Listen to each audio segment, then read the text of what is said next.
अब प्रश्न उठता है कि केवल शब्द बोल से इतनी शक्ति कैसे आ सकती है। उत्तर यह है कि राम नाम केवल शब्द नहीं बल्कि चेतन ध्वनि है।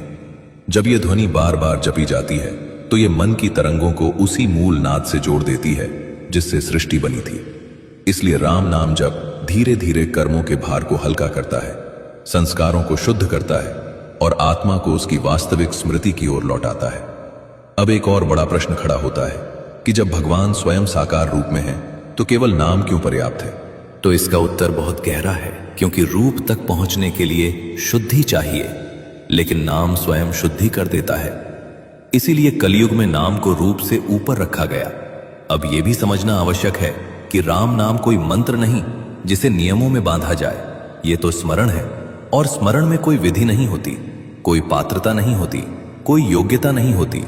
थका हुआ मन भी राम कह सकता है, भयभीत हृदय भी राम कह सकता है, और पाप से भरा व्यक्ति भी राम कहकर परिवर्तन की यात्रा शुरू कर सकता है। यहीं से कलयुग के मानव की मोक्ष यात्रा प्रारंभ होती है। यह यात्रा जंगलों में नहीं जाती, यह यात्रा कठिन व्रत नहीं मांगती, यह यात्रा भीतर की ओर जाती है।